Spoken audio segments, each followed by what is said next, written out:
Hi, this is Qasid at instantmaths.co.uk. In this video we're going to solve the equation x squared plus 7x equals minus 10. This is called a quadratic equation because it's got an x squared term. To solve this, the first step is to collect all of the terms on the left hand side, leaving 0 on the right hand side.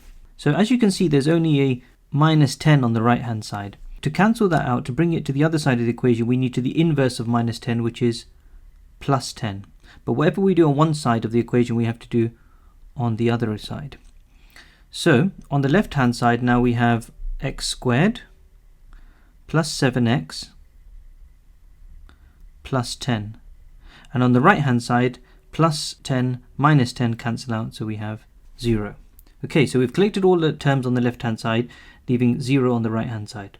Now the next step is we need to factorize. That means we need a pair of brackets which, when multiplied together, give us x squared plus 7x plus 10. The first term is easy because x squared is just x multiplied by x. That will give us our x squared. Now to find the other two terms, plus 7x plus 10, we need to find two numbers that multiply together to give us this positive 10. Those two numbers also need to sum together to give us the number of x's, or the coefficient of x that we have.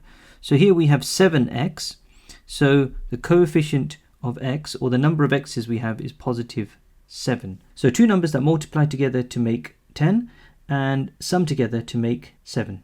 So let's try 2 and 5. 2 times 5 equals 10. And 2 plus 5 equals 7. That works. Now we can put the 2 here. That's a positive 2. And the 5 here. That's a positive 5.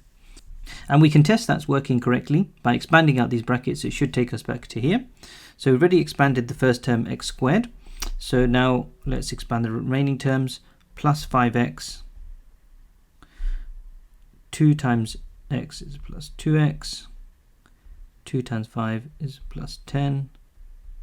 Collecting like terms, we've got x squared plus 5 plus 2 is 7x plus 10 is equal to 0. Okay, so that works. Let's copy out that below.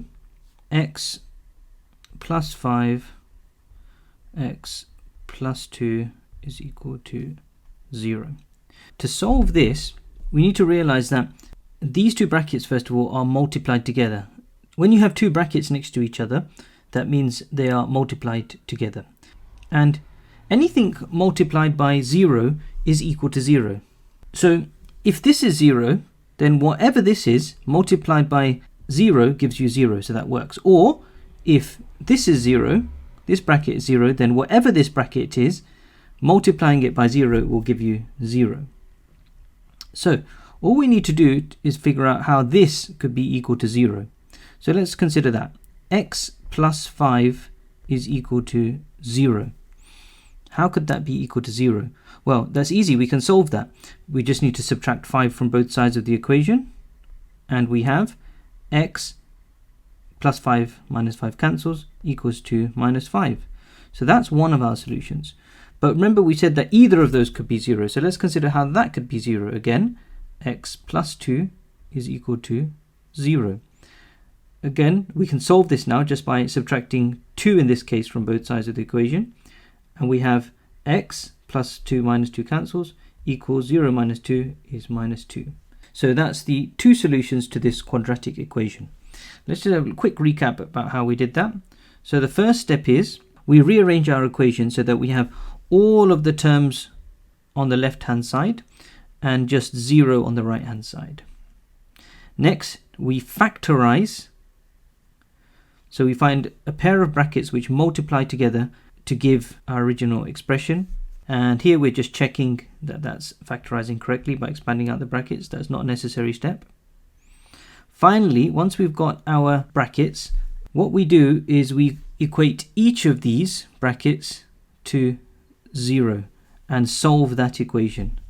X plus 2 is equal to 0 and solve for x.